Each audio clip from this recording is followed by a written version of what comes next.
Meus irmãos, nós queremos agradecer a Deus nesta noite. Música maravilhosa, né? Acho que é do Vencedores. Isso faz parte, assim, grandemente da minha história de salvação, da história que Deus operou na minha vida. Meus irmãos, algumas coisas importantes. Nós tivemos hoje aula sobre a reforma inglesa. Muitas vezes nós deixamos de aprender essas coisas e não sabemos da onde é que nós viemos, a nossa história. Nós vemos hoje, por exemplo, a primeira igreja batista da Inglaterra sendo formada, duas igrejas logo batista, né? Batista não tem muitas igrejas, mas tem igreja demais batista, né?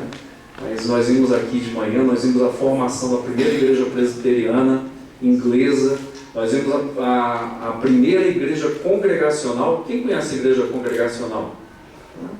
No Nordeste é muito famosa a igreja congregacional, no Rio de Janeiro, mas aqui em Brasília são poucas igrejas congregacionais. Então, a importância de nós estudarmos a história para entendermos a nossa origem. Outra coisa muito importante, eu queria dar um retorno do Dr. Tremper aqui na igreja, foi muito, muito importante. Vocês viram o craque que é na Bíblia, né? A exposição do Salmo 77 está gravado, você pode entrar no site da igreja, no YouTube também, está gravada essa mensagem. Importante porque esses irmãos, além de saberem muito da palavra do Senhor, são 40 anos ensinando o Antigo Testamento. Além disso, são pessoas humildes. Irmãos, nós devemos andar com pessoas assim, pessoas melhores do que nós, mas pessoas humildes como Cristo. Isso é maravilhoso. Nós tivemos a oportunidade de sair com ele depois, uma pessoa usada no mundo todo, muito conhecida, tem 35 livros já publicados, vai sair mais dois nos Estados Unidos, inclusive um comentário do livro de Apocalipse, vai sair ainda talvez no iniciozinho do ano que vem. Então assim, meus irmãos, é tão lindo isso, né? A gente vê uma pessoa tão usada, tão profunda na palavra, mas uma pessoa humilde, né? Que anda no meio da gente, que conversa, que é normal, que brinca. Isso é maravilhoso, isso nos ensina bastante. Terceira coisa que eu queria, antes de nós entregarmos o recado do Senhor, irmãos, eu clamo aqui um pedido meu para que vocês orem pelo pastor Alberto Júnior, da Igreja Presbiteriana Nacional, e a sua esposa, a irmã Inês, tiveram um acidente indo para um movimento de evangelismo na cidade de Abadiânia. Estavam indo para lá e o carro tombou, tem aproximadamente 2 semanas, e principalmente o pastor Alberto estavam requerendo cuidados especiais, não está respirando sozinho, com a ajuda de aparelhos. A dona Inês teve fraturas no rosto, nas pernas, né, e ela está melhor, apesar dela ter sofrido mais avarias. Então, que os irmãos orem. É um pastor que está ali há 23 anos à frente daquela igreja, e a igreja está sofrendo, estão fazendo vigília de oração para pedir a Deus a cura do pastor Alberto e da irmã Inês. Então, nós estamos aqui, somos corpo de Cristo. Então, nós vamos ler o texto e depois, na oração, pela aplicação do texto, nós vamos orar pelo pastor Alberto Júnior e pela irmã Inês, a sua esposa, nesta noite. Ok, vamos abrir a palavra do Senhor, meus irmãos, aí na oração do Pai Nosso, oração do Pai Nosso, capítulo 6, versos de 9 em diante. Já estamos algumas semanas nesta oração. Capítulo 6 do Evangelho de Mateus, verso 9 em diante. O som está maravilhoso. Está até gostando da minha voz hoje? Que coisa maravilhosa, né? Gostaram da minha voz, né? Que bom. A palavra do Senhor diz assim: portanto, vós orareis assim: Pai nosso que estás nos céus, santificado seja o teu nome. Venha o teu reino, faça-se a tua vontade, assim na terra como no céu. O pão nosso de cada dia dá-nos hoje, e perdoa-nos as nossas dívidas, assim como nós temos perdoado aos nossos devedores. E não nos deixes cair em tentação, mas livra-nos do mal, pois teu é o reino, o poder e a glória para sempre. Porque se perdoardes aos homens as suas ofensas, também vosso Pai Celeste vos perdoará. Se, porém, não perdoardes aos homens as suas ofensas, tampouco vosso Pai vos perdoará as vossas ofensas. Vamos orar. Deus, nós queremos te agradecer porque o Senhor nos deu a oração que alcança, ó Deus, pessoas do mundo todo. Não há distância para ti que é onipresente, não há dificuldades para ti que é onipotente, não há segredos para o Senhor, porque o Senhor é onisciente. Nós oramos neste momento, Senhor, ó Deus, para que o Senhor traga entendimento do texto bíblico, do sermão que vai ser pregado. O Senhor já preparou no meu coração, que eu possa compartilhar o pão com os meus irmãos, que o Senhor abençoe, que abra o entendimento dos meus irmãos para compreender a Tua palavra nesta noite. Me dê graça também para ser fiel àquilo que o Senhor quer falar. Que eu seja Vox Dei nesta noite, Senhor. Pai, nós aproveitamos para orar pelo nosso irmão, pastor Obed Júnior, e pela sua esposa, a irmã Inês. Que o Senhor alcance com o Teu braço poderoso, curador, purificador, aquelas vidas desde o alto da cabeça deles, à planta dos pés, que a unção do Senhor de cura venha sobre aquele homem e aquela mulher neste momento e extirpe toda a enfermidade e cure todo órgão que precisa de restabelecimento. Que a Tua graça que enriquece, não traz dores, tire as dores que os Teus filhos têm sentido. Nós queremos orar nesta noite e já agradecer, porque Tu és o nosso Pai, o nosso Deus, e és poderoso e curador e abençoador. Nós oramos agradecidos no nome de Cristo Jesus. Amém. Temos estado falando nesse texto durante várias semanas. Não deixe de tomar água nessa época, viu? Suco de caju, suco de laranja, suco de pitanga. Tem gente hoje aqui que fala que gosta até de piqui. E para mim, piqui não é de Deus. Mas tem gente que fala que é de Deus sim, porque veio da terra, Deus que abençoou, né? A gente gosta muito de piqui. Enfim, meus irmãos, nós temos falado aqui nesse texto, temos tratado um dos segredos para você ver se seu coração está limpo em relação ao perdão, em relação a estender a misericórdia para outra pessoa, é você, por exemplo, colocar o nome da pessoa nesse texto. Perdoa as nossas dívidas assim como nós temos perdoado, é o nome da pessoa. Porque pessoas vão nos ofender. Nós vamos ofender pessoas dentro da casa do Senhor. Por que Deus nos ensina isso? Porque nós vamos ter diferenças. Em família, você nunca brigou com seu irmão?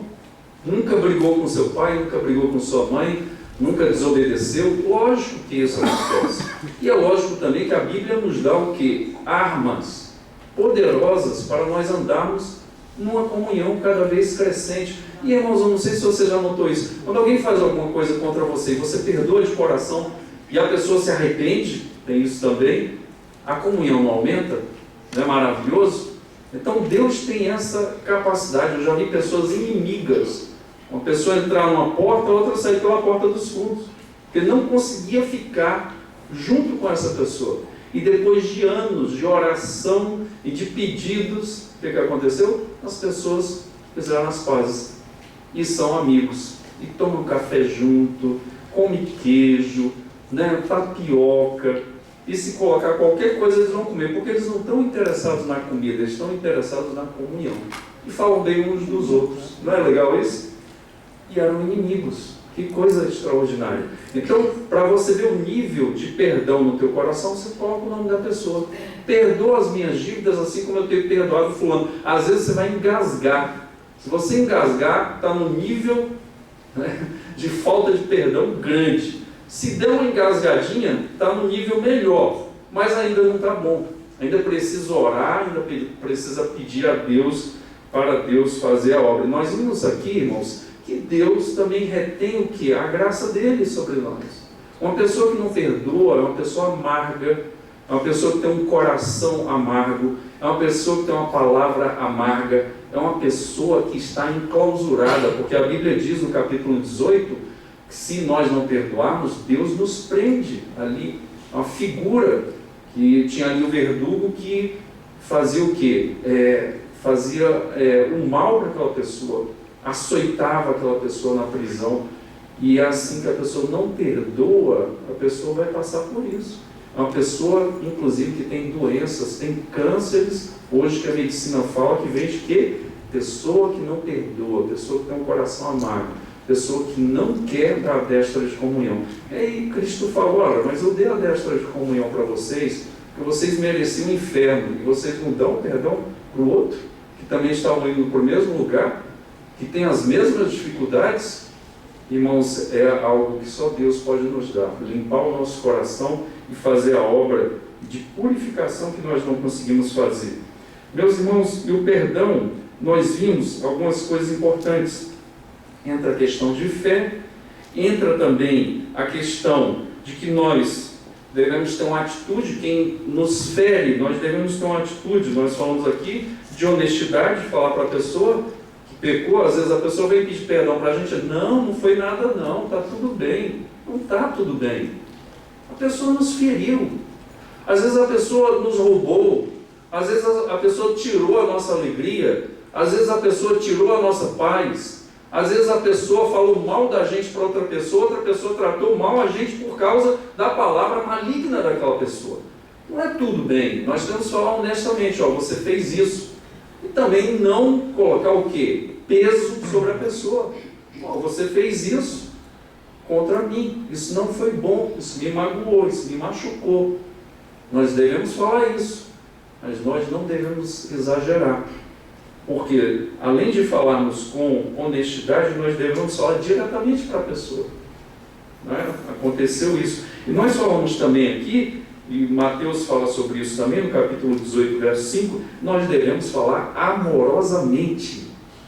Essa é a diferença.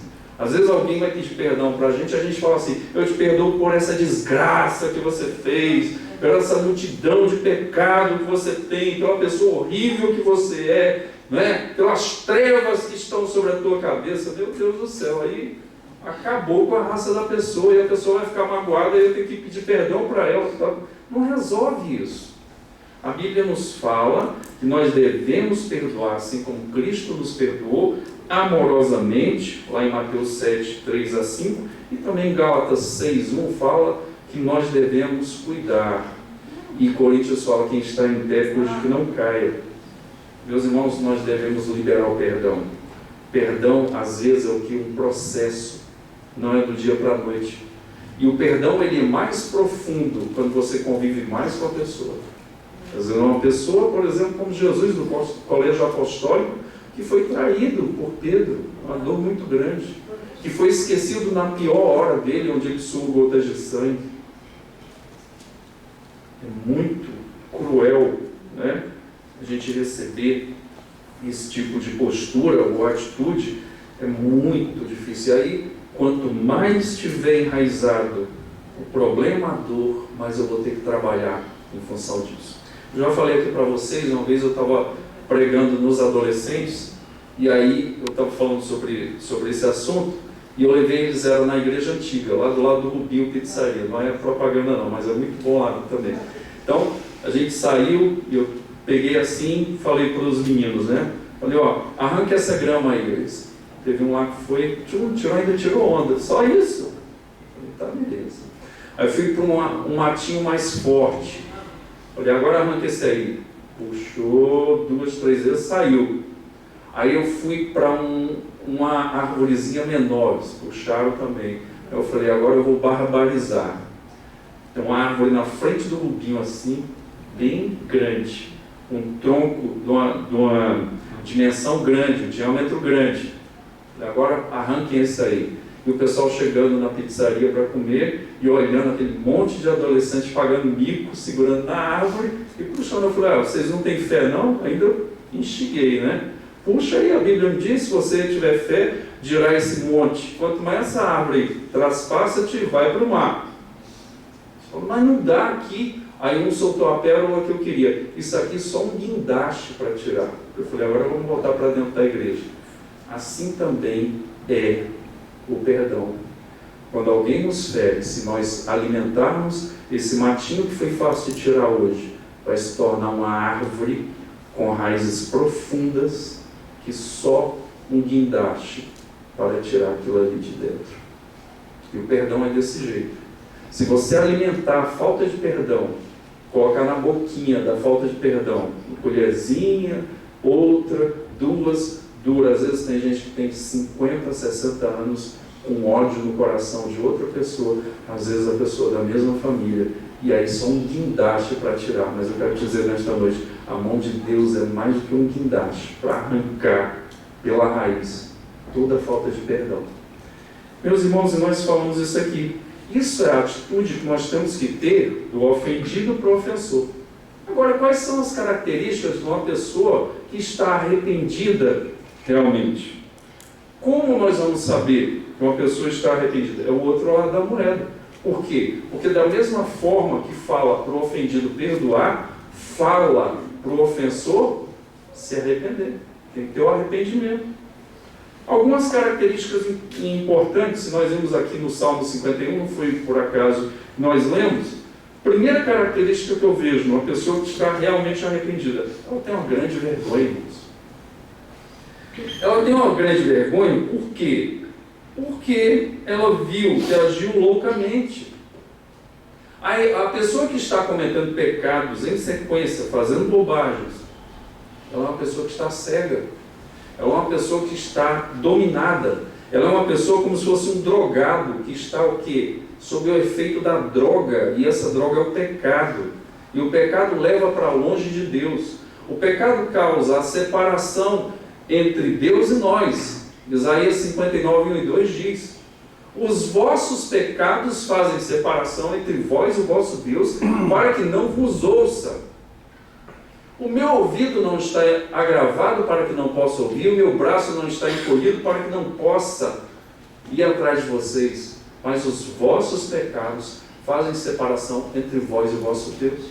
O pecado, em primeiro lugar, é um ato de rebeldia, de falta de respeito, de falta de submissão a Deus. Por isso que Davi fala: pequei contra ti. Ele não vai falar da Batseba em primeiro lugar, ali, ou em outros momentos, ele vai falar o quê? Pequei contra ti somente pequei.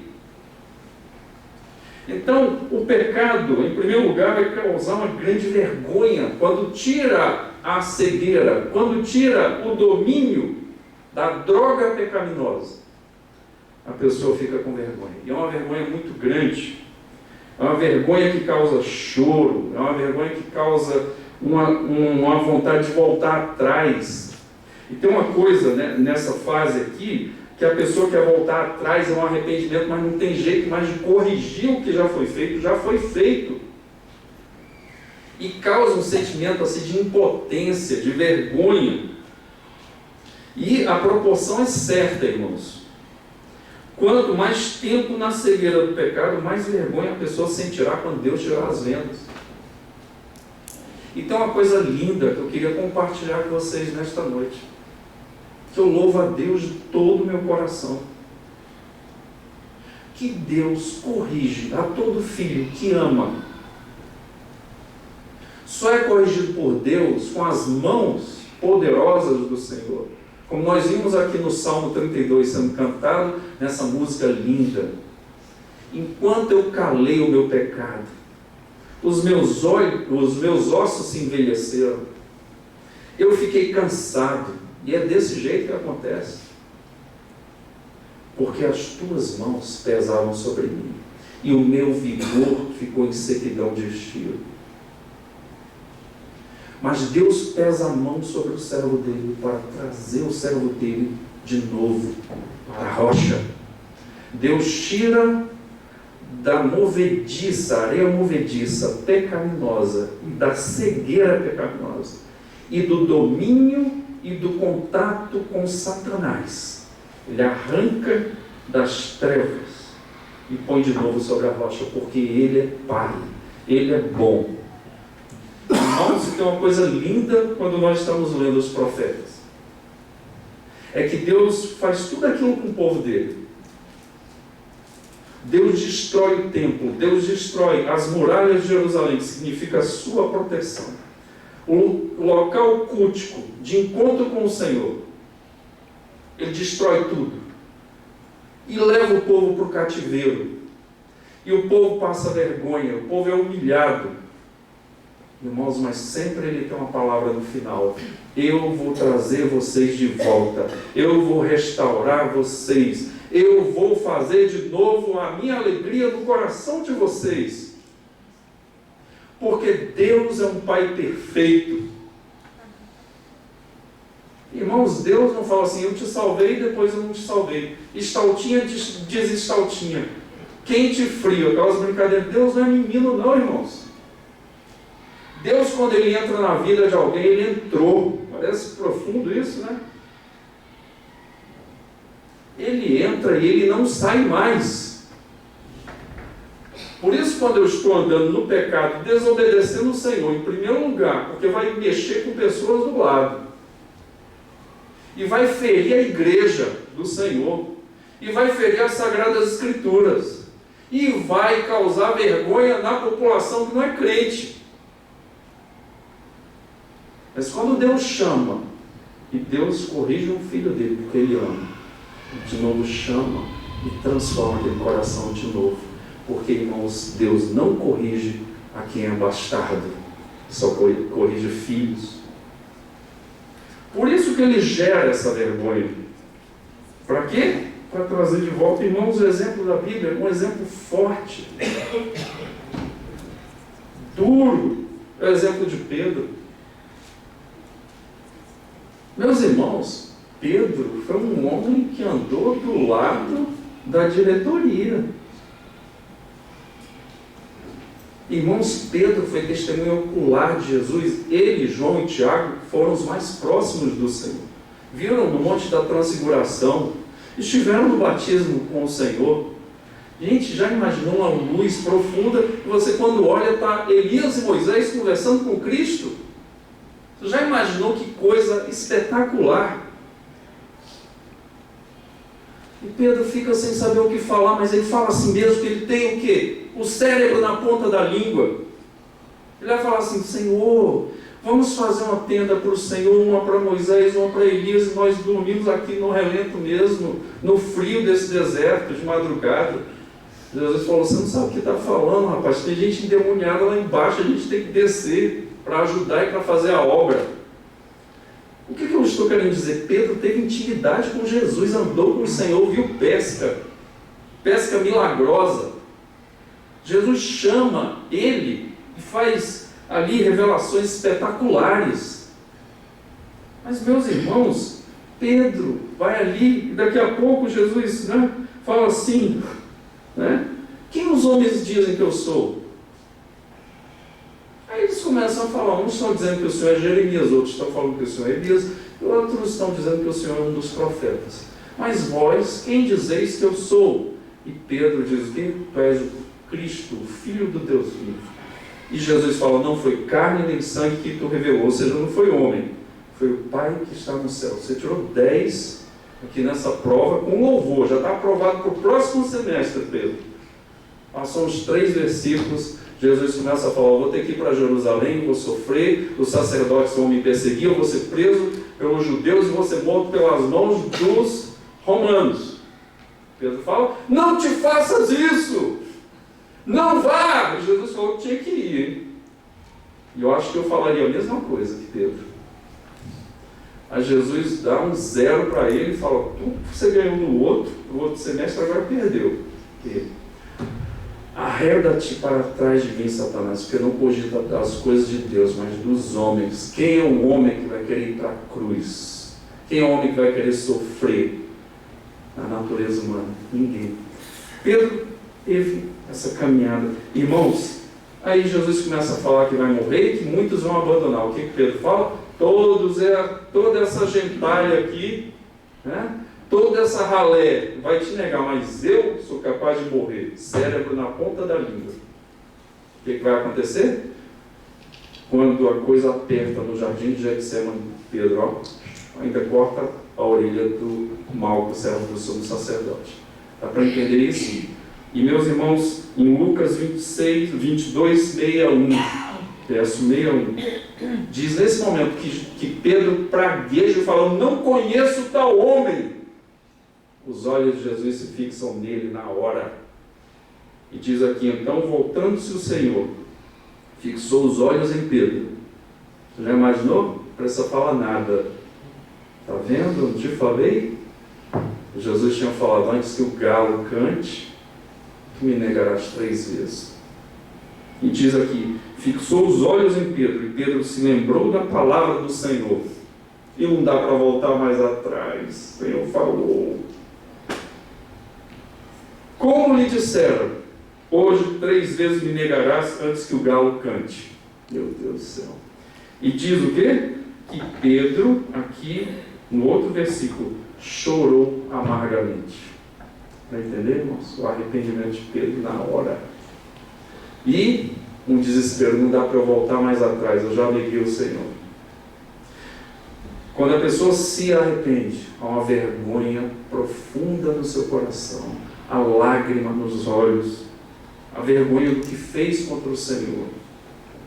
Quanto mais tempo eu passo na cegueira, tanto maior será a minha vergonha. Pedro chora amargamente. Essa vergonha vem acompanhada de lamento. Por quê? Eu não posso mais voltar atrás, está feito. É o preço do pecado que foi descoberto, exposto agora e duramente vem na caminhada. A pessoa tem maior vergonha de ter sujado e exposto Deus, a sua palavra, o seu evangelho e a sua igreja. A grande vergonha vem no coração de uma pessoa que está arrependida. Uma segunda característica que vem no coração de quem ofendeu, do ofensor, quando ele se arrepende, a atitude de reparação. Meus irmãos, o processo não para por aí. Não é só a vergonha. Vemos que é um desejo profundo de reparar. Por exemplo, a pessoa que roubou de alguém, quando cai a ficha que ele é um ladrão, que ele sujou o nome do Senhor, sujou a palavra do Senhor, sujou a igreja do Senhor, um desejo profundo de reparar. Mas, como eu disse, já foi feito. A reparação em relação a Deus: me perdoa, Senhor.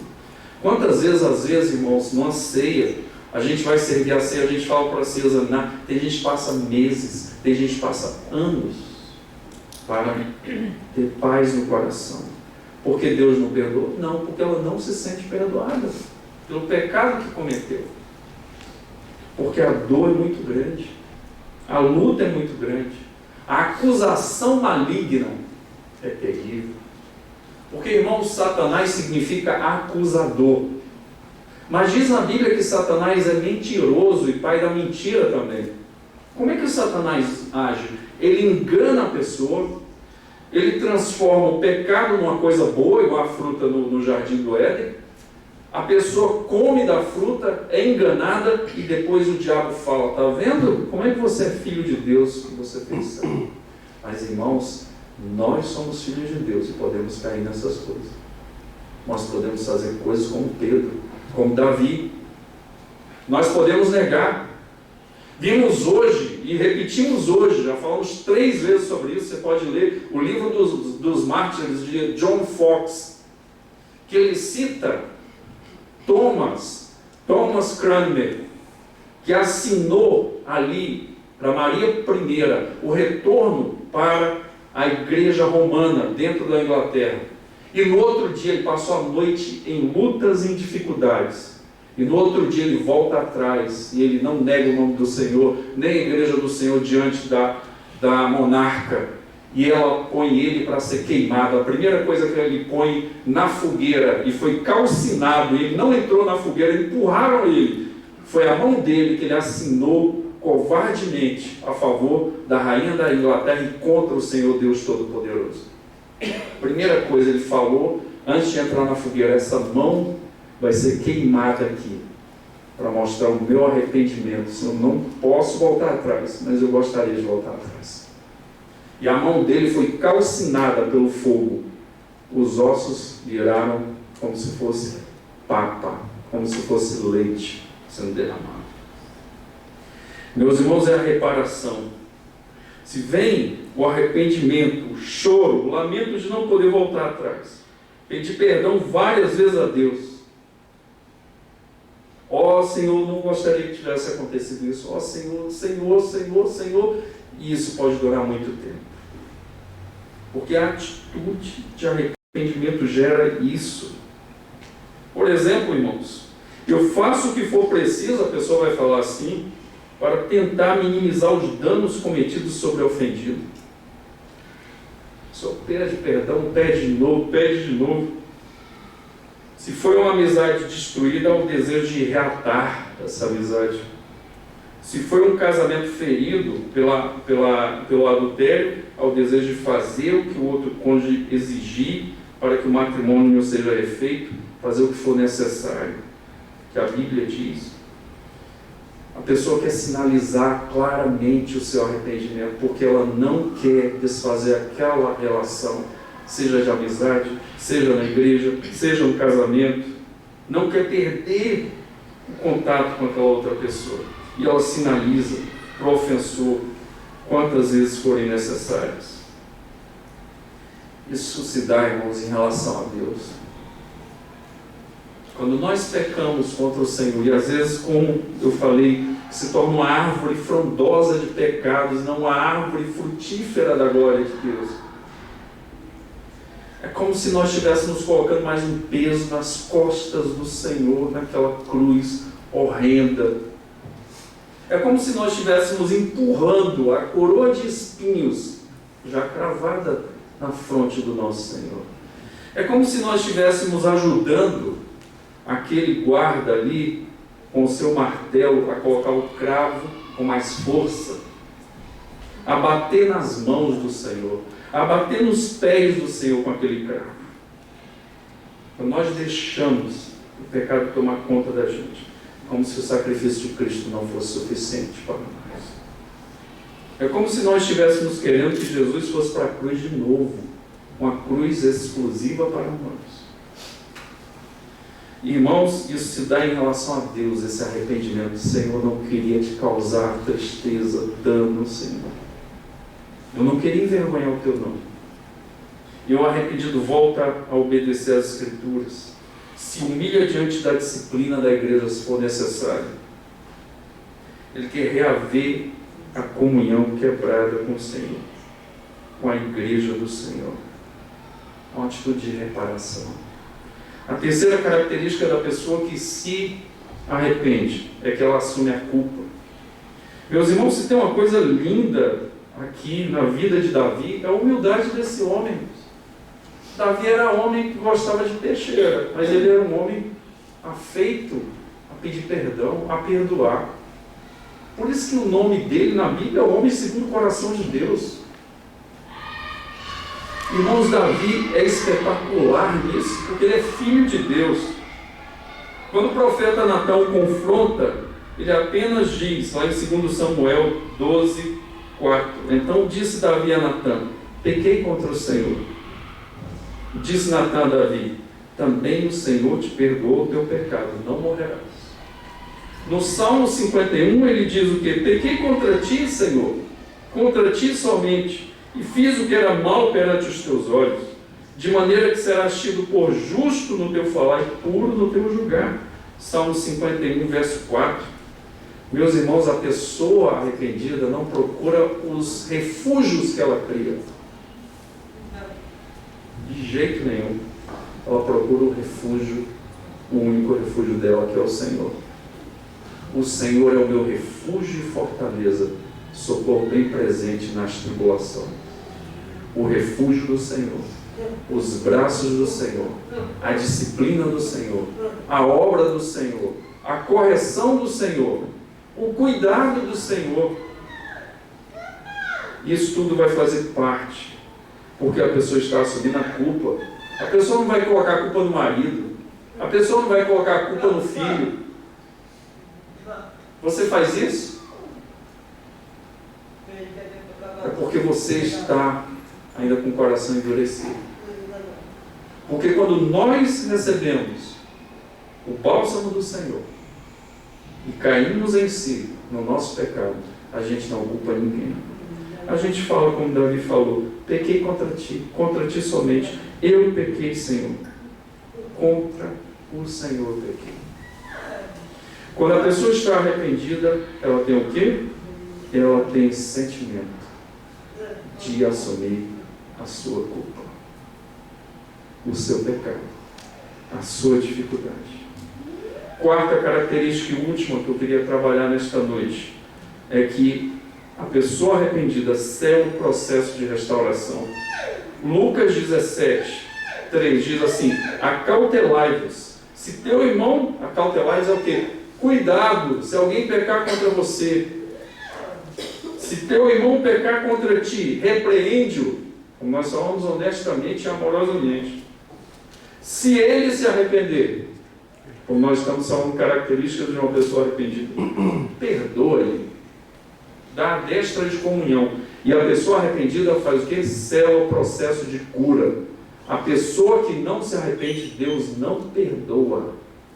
O processo de arrependimento diante do Senhor é dado quando a pessoa se arrepende e vai atrás e busca se retratar diante de Deus e diante do ofendido.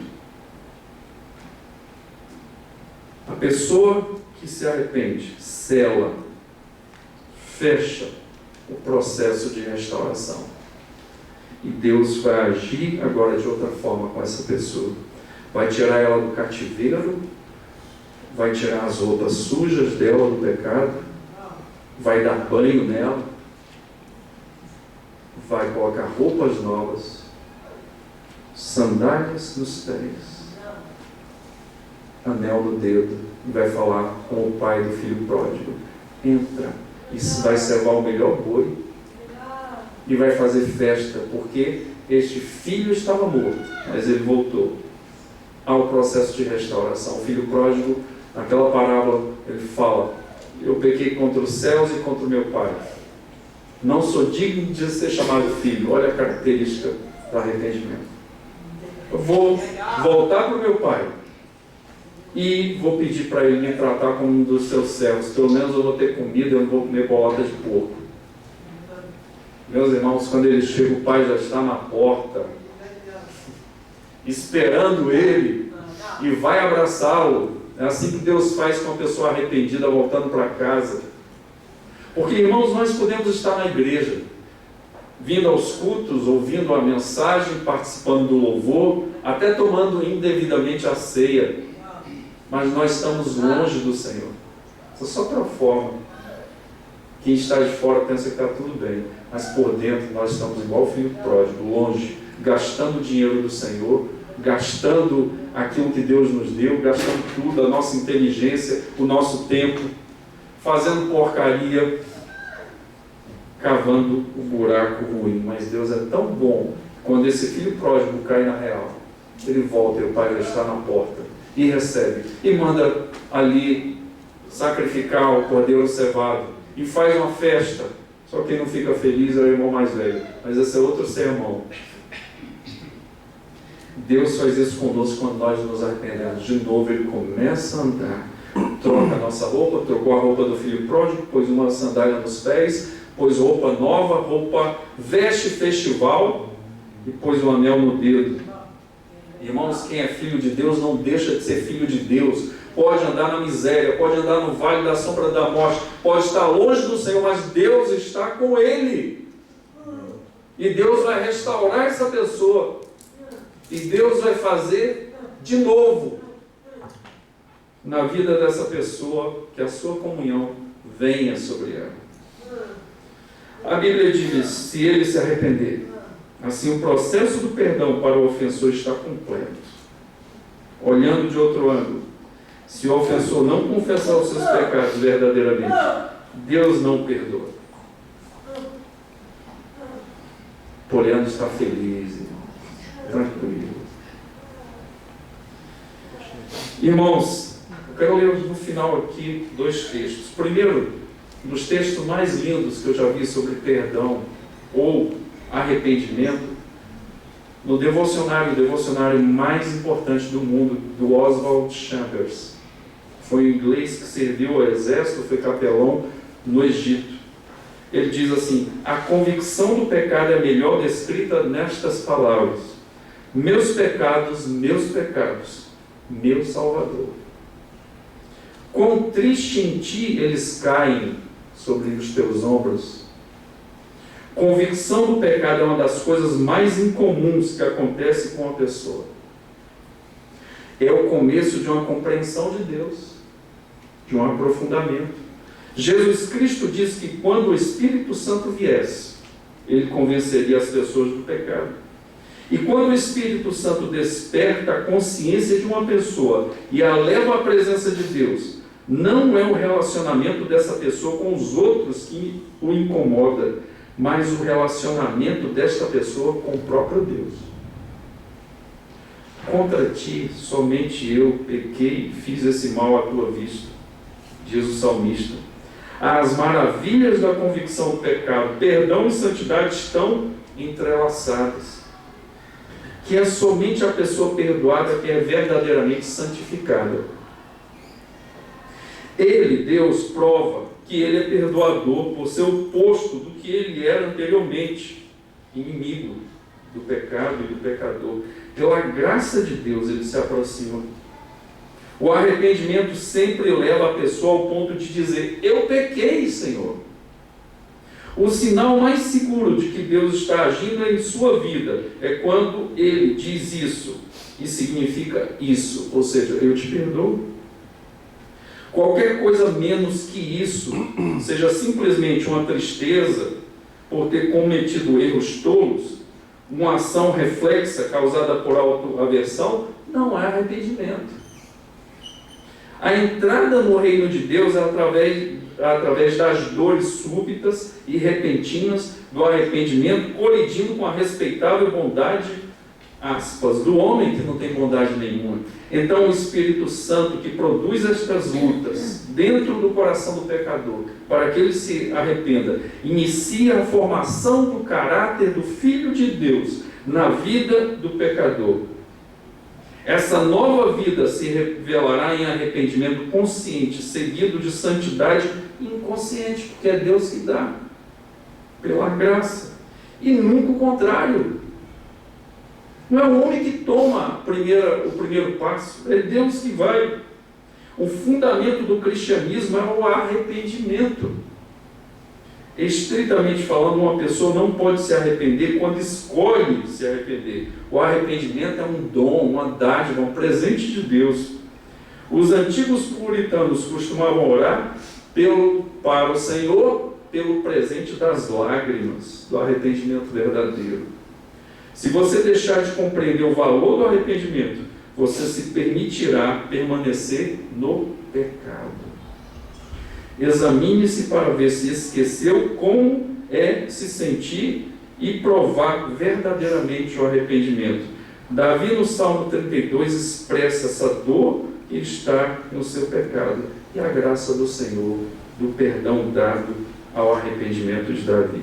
No segundo texto, irmãos, Jesus disse para aqueles que estão com o peso do pecado nos seus ombros, em Mateus 11, 28 a 30, que diz o seguinte, Mateus 11, 28 a 30, Jesus falando para as multidões: vinde a mim, todos os que estáis cansados e sobrecarregados, eu vos aliviarei. Tomai sobre vós o meu jugo e aprendei de mim, porque sou manso e humilde de coração, e achareis descanso para a vossa alma, porque o meu jugo é suave e o meu fardo é leve. Nessa noite, irmãos, se você ofendeu alguém, se você é um ofensor, o peso, o fardo sobre você é muito grande. Mas nesta noite tem uma troca que Deus quer fazer comigo e com você. Trocar o fardo pesado dos nossos pecados pelo dele que é suave e leve nesta noite. E ele é poderoso para fazer isso. Talvez você pense assim: não tem mais jeito, a pessoa não vai me perdoar. Irmãos, eu aprendi uma coisa: só não há jeito para a morte sem Cristo. para todo outro problema, há jeito. Todo outro problema. Inclusive quando nós pisamos feio na bola contra alguém. Deus quer trocar o teu fardo. E Ele vai contigo, Ele vai junto contigo nessa caminhada. Para você ser livre desse fardo. E quando nós nos arrependemos, o fardo pesado da culpa sai de nós. E vem o Pai do Senhor, que excede todo entendimento, que guarda o nosso coração e a nossa mente em Cristo Jesus. Que Deus nos alivie nesta noite pela misericórdia dele. Vamos orar. Senhor, queremos te adorar nesta noite pela salvação, pela filiação, ó Deus, que ninguém pode apagar. Que o Senhor é nosso Pai. Mesmo, Senhor, se acontecer uma tragédia em nossas vidas, uma tragédia na área moral, uma tragédia, Pai, de desrespeito à Tua santidade. Mesmo assim, nós não somos apagados do Teu livro. Nós não somos esquecidos do Teu coração. E o Senhor vai trabalhar e vai nos corrigir como todo pai que ama. Corrija a seu filho. Porque sem a santidade ninguém verá a Ti. Mas o Senhor corrige. O Senhor passa, ó Deus, no nosso machucado, uma água oxigenada espiritual, que dói, mas está expurgando toda impureza, limpando. E o Senhor faz curativos, ó Deus, haja visto o tamanho, ó Deus, desse machucado, até ficar curado, até nós podermos andar de novo e caminhar nos caminhos do Senhor. Nesta noite, Senhor, troca os nossos fardos. Tenha misericórdia. Deus, tira a insensatez do pecado do nosso coração. Senhor, tira a loucura de estarmos contra o Senhor. Tira, Senhor, a falta de respeito à Tua santidade. Ó Deus, faz isso para a glória do Teu nome. E nós te agradecemos por tudo, Senhor. Muito obrigado nesta noite. Em nome de Jesus Cristo. Amém. Meus irmãos, eu quero dar a oportunidade de Deus